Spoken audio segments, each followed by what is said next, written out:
You Yeah. look very well.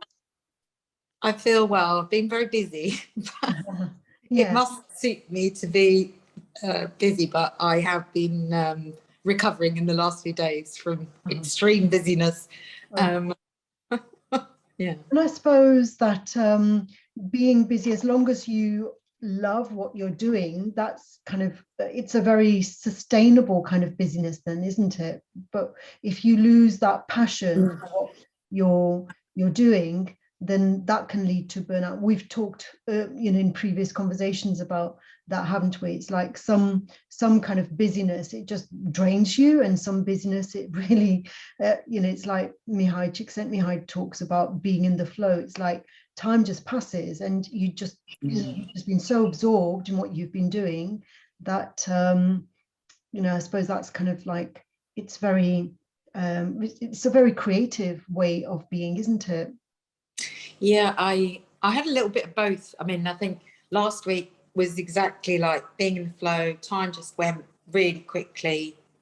It was actually very much about the sort of the theme, which is to do with retelling and telling stories, because the workshops I kind of took on, first of all, like there's a yellow beach hut that I decided would be a really good place to do a project. So I did a poetry takeaway there in July in Essex, and then ended up working with other organisations because it's such a lovely spot to actually get the ideas and sort of co-create with the community to find out where people really feel with things about diversity, thinking about unity, checking in with, the people around us. How do people feel now about things? And there's been, I would say, like everyone was saying after the lockdown, I feel really different. Like everyone was affected by it. Probably the majority said actually positively. Smaller percentage said actually they felt that they were still kind of recovering. But even if they'd actually said it was like a positive experience, it was still something that they were processing, because it was such a huge internal and external shift that had been required of them. And so the project, there's a little postcard. We was looking at creative sort of the history and culture of the Essex girl. So and the cliche one, or the stereotype, but then also looking at all these other amazing women like Sade and Catherine the Great was from there, and actually quite the code breaker was her name, Florence Attridge. But it's like endless women, Helen Mirren, that are kind of right across the board, from scientists through to artists, as you would expect with anywhere. It's and every kind of colour, and also I think there's a big sort of much more openness in sexuality, sort of acceptance and appreciation of diversity in that area. I've really felt that. I was witnessing that as well. So yeah, it was very interesting. It was very interesting to be witness to that, because almost felt like it's like a new way being born, and I was sort of seeing a little glimmer. Do you identify, like if I were to ask you in terms of your identity, do you identify strongly with being an Essex girl? No, really. I mean, for me, the order of play would be, I sort of think, first of all, I'm a soul, and that's what I was saying when people were coming in the beach hut. So we are souls in roles, but if we start thinking I am the role, or I am this skin, or I am this, whatever it is only, then I am a mother. Of course, we are all of these things. In fact, we are more things than we probably think we are. So yes, I am a mother, but I can also be my own father. I can be my own child. In a child, I can nurture, so I can embody a lot more roles, all the roles that I need. We can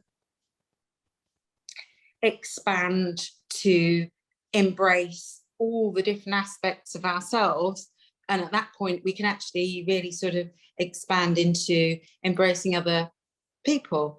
Kind of, as somebody came in the beach, I was like talking about we are souls, not roles, and is everyone got it? It was like, wasn't something that anyone was like struggling with as a concept. And I think it's a spiritual kind of, well, we can say, it's a way of looking at the world, whether we call it a soul or whether we call it something else. But it's like the energy that we all are. So yeah, the thing that I would think of myself least is a particular title. So yeah, I'm an Essex girl. But I'm also many other things. So it doesn't identify who I am, because that's not part of who I am. In fact, who I am, I'm still on the journey of really exploring. It's not like I've worked that one out yet, because it's the choices you make, isn't it? So I totally agree with you that we are much more than our roles. Our roles are something that we have chosen, and some people become too attached to their roles as though they are those roles. And as you say, like, there's probably a soul which is guiding that role, and you can choose to be an Essex girl, or you can choose to be a Londoner, or you can choose to be a traveller, or whatever, but it's a choice. And then when you talk about how we're probably everything, well, yeah, we have the potential to be everything, but like in a play, there are some roles that we play better than other roles. There are some roles that come naturally to us, and others we have to work harder at. Some people have to work very hard at being a mother. Some people have to work very hard at being a sister or a teacher, or whatever it is. It's like these are different roles, and some we're highly skilled naturally, and some others we have to develop the skills to play those roles really well. And the reason I asked you, do you identify with being an Essex girl, is when you started by telling me about the story of Essex and all the different aspects of your heritage in Essex. And when you draw on history like that, Catherine the Great was from Essex, that can empower some people, and there can be some aspects of history that can be disempowering, things that didn't go too well. Which Catherine was it that was from Essex? I'm sure it wasn't Catherine the Great, was it? Yeah, actually, I've got quite a lot of history. I'll send you some of the things. There may be more than one, but she was actually, she certainly spent time, in Essex, and basically I worked with a historian, so they had all the historic facts, and then we printed them all out and shared them as part of the process. So I didn't know too much about the Essex history, Essex women's history, but we also went into things like Essex women of all kinds of different backgrounds, from sort of more, all the kind of threads that have gone to build up the sort of layers of culture in Essex over the years. But for me, it was like a bit of a journey, because I literally didn't know any of it. I was like, and most of my life I've lived in, bulk of my life I lived in Hong Kong, and also in London. So even though it's the place that I came from, it was actually really interesting to go back and look, to look at the history and the culture, and listen to other, to people as well, and have that sort of discussion about where people are now, because that's the real point, was really talking about where are we now, where are and what do people want. So that was what I was kind of collecting. So each person did a canvas, and on their canvas they put what it is that they wanted. So it's like, first of all, dropping into the idea of the fact that we are this energy that is more than our roles, and a place, a place is just a name as well, so I can, it's like, and we can be in any place. We can close our eyes and I can actually, almost imagine I'm with you, and you could imagine you're with me. So in some ways, time, space, reality, and how things are, because we can use the internet, has collapsed all of that kind of separation. And we can do so many amazing projects where we actually bringing that person's presence, which you was talking about in the last conference, presence. We don't need our physical presence always, although it has a gravity. So when we come to a meeting, I'm not bringing when we're talking now, I'm speaking obviously through my soul. I'm also speaking through my personality. My personality is, something that I always have to work with. Obviously, it has its own quirks. And I'm learning to love and accept the parts that I find easy to deal with, and the parts that are less easy to deal with. Because if we are all humans moving into a new way of communicating with each other, I think the first thing is to do with that sort of deep listening. And we need to do that for ourselves first. And I feel like that's what this project was about for me. It was like, I had the space for deep listening for myself, and I felt really excited. It's like, by myself in this beach hut by myself, I felt so weirdly excited. It was almost as though I was doing paintings and drawings, and I was giving people art.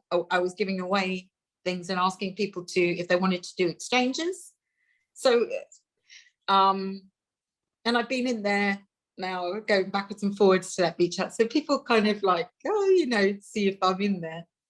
But this was actually being asked, this was like working with the council and working with the Heritage Fund and Explore Essex and Snapping the Stiletto were the people who were bringing all of that together. And their mission at this time is to do with campaigning for equality. So I was working with them on that week. And it was just, to me, fantastic, because all the things that they are about, I feel like they just came to me. It's like I just sat there, and it's like all these amazing people just sort of came and were brilliant and amazing. And I learned so much from their projects as well. I mean, it's worth having a look at the Snapping the Stiletto website, because it's got brilliant projects, all sorts of really amazing things about culture and identity, but done in such fantastic, to me, I think it's really fantastic. So I really love working with them, and I like co-creating. And Kaylee, the lady who actually was holding the space for it, is just really amazing. So that felt really exciting, and it's like a flow state. How it happened really was flow. And the work walked in all the the paintings everyone's going to be doing is going to be going to the museum. There's called the Martello Tower Museum, so all the work that we did is going to be exhibited there. But also we did some postcards as well, which went to old people's homes and schools, where people could write their little things or do drawings as well. So these postcards, we had postcards that we sent, and I think they said we'd had like over 500 responses. So it's really quite good for such a small place. We had a lot of engagement, plus the paintings as well. What do you think is the mystery around all of this, that you're telling me a story about this project, and what is mysterious? What is the unknown? What is it that you would like to know more about in terms of how these things come together, shape out? Yeah, I mean, the thing that is mysterious is how sometimes like this, I mean, it making me feel a little bit, it's like you feel so passionate about something and you're doing it because you feel really passionate, and somehow other people are connecting with that idea at the same time. And when everybody comes together with their differences, it makes that is the alchemy.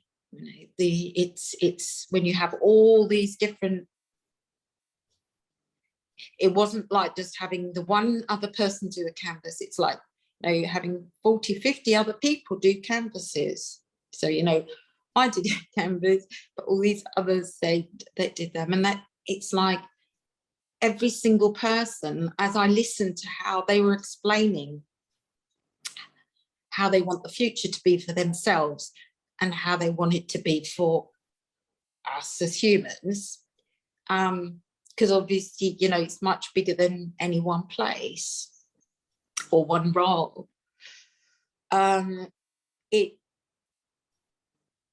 is the alchemy. I think it's in coming together. Everybody has that part of the jigsaw puzzle that they're bringing. Yeah, totally. I totally see what you're saying there. And we only have our own piece of the jigsaw. We don't have the remaining pieces. And therefore, we need to synthesize our story with other people's stories and see where see how we can weave that rich tapestry, that colorful tapestry.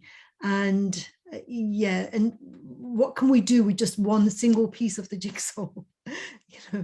One single piece of the jigsaw on its own is not, it's not very attractive, it's not very aesthetic, it's not very meaningful. It's only when we put it together with the other pieces that it becomes more meaningful. It becomes more, we hear the whole story rather than just a fragment of the story. That's so true. And I think, and it's like, what are we going to do with that piece of our jigsaw? If we've got one piece, and that one piece is going to, if we imagined, if we're telling the story, and I'm always telling stories, I actually do a blog called Cosmic Dragonfly Dreaming, and it's dreams, and they're always come as stories. So I use them in my personal life as well. I think my dreams come as stories to help me. But it's like, if each one of us, if this world was this giant jigsaw puzzle, and actually to bring the world into the kind of balance that we would like to see for humanity, every single person has a piece of the jigsaw that needs to be used. Mm-hmm. Then we can actually feel that there is a sense of responsibility for us, piece of the jigsaw.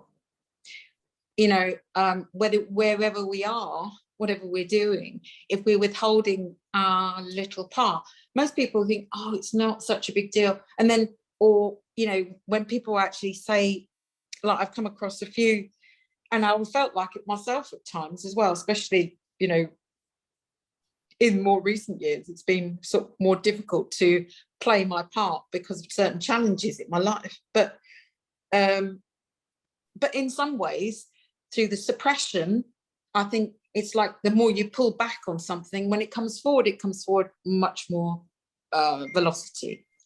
And maybe that's what the lockdown's done to us as humans as well. It's like everyone's gone down, been forced down, and now they're all popping up with velocity. And as the stories that each person was coming up with, and also ideas, I think actions as well. It's like you have your piece of the jigsaw and you want other people to see it. Hey, there's my piece. So I think that's it. Find your way to play, find a way to show up.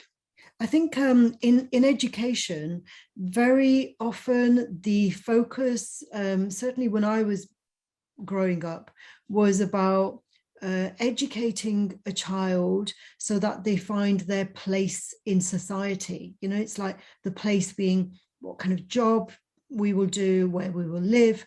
And now the purpose of education needs to be much bigger than that. It's not just about our place in our local society, but what is our place in the world. And I think the pandemic has kind of disintegrated all these boundaries. You know, like, I know we've had globalism for a long time, but it's much more than simply globalism. It's not simply about doing commerce around the world. It's about being aware of the wildfires. It's being aware of, like, the floods. It's being more aware of those things and knowing that we are connected with those. I think in the past, when there were tsunamis in Thailand, it was like, well, that's not happening here. That's happening, you know, like on the other side of the world. And therefore, it didn't really, the impact couldn't be felt as strongly as the impact is being felt now, because we, you know, like 18 months ago, two years ago, we heard of a virus in China, and I'm sure that the majority of people didn't think that they were ever going to be personally affected by it. But now practically everyone has been personally affected by it. Yeah, I mean, that is the age as well that we live in. I mean, maybe, you know, there are of this time, this opportunity of whether it's something that has, I mean, well, whether we consider it positive or negative, everything is both positive and negative. So the virus, of course, has both aspects.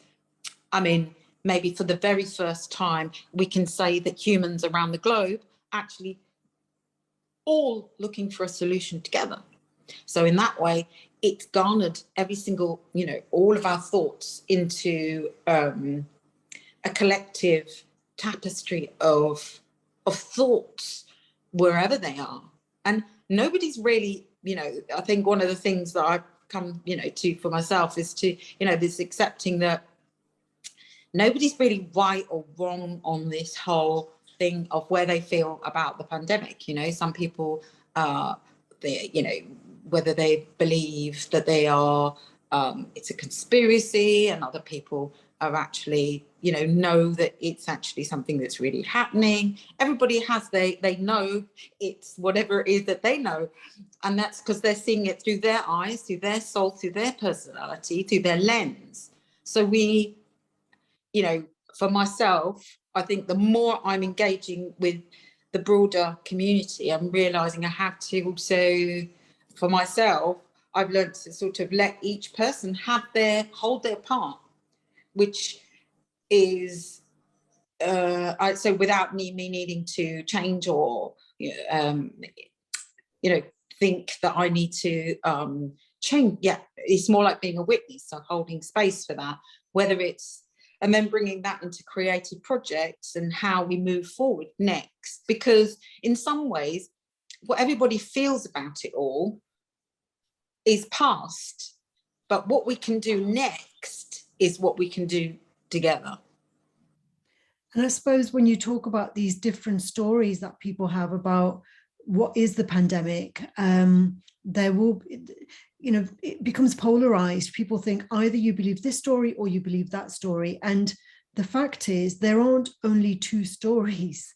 There are hundreds of stories around it. And it's about making sense, making meaning, interpreting the diverse range of stories around it, rather than positioning ourselves within one story or another story. It's like you started off by saying, these are roles, we're much bigger than the roles. We're much bigger than the stories. We're actually, we are not the story.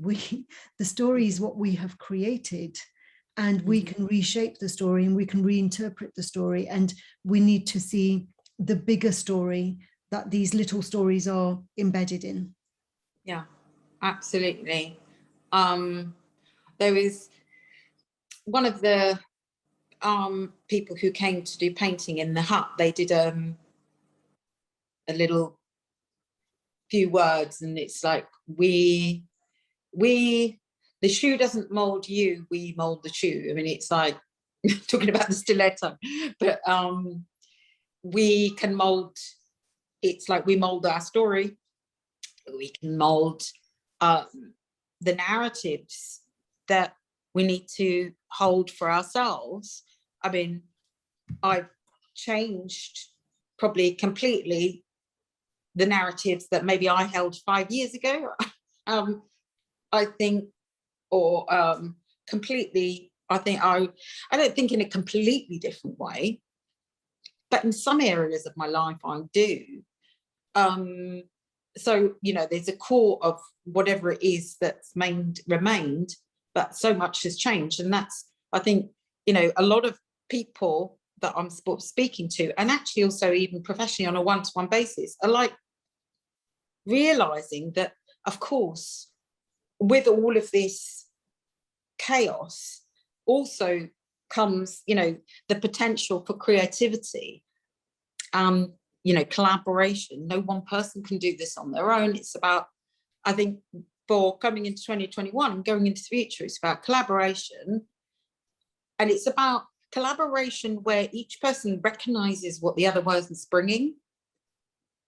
So it's like, if you have a circle, you're saying, it's not like, oh, just expect people to come and bring what they bring. Really appreciate what that person's bringing, even if it's a contradictory point of view. So it's like, in the creative process, or in the cultural narrative, we allow a space for each. We don't need to argue with it, just accept that that is the way it is, and actually allow that person to have their space in the creative process, in the cultural process, in a global process. And I feel like this is kind of the spiral that we're going to be going on, where at times it feels like it's collapsing, and then at times it feels like it's building, and then times it feels like it's collapsing and then building.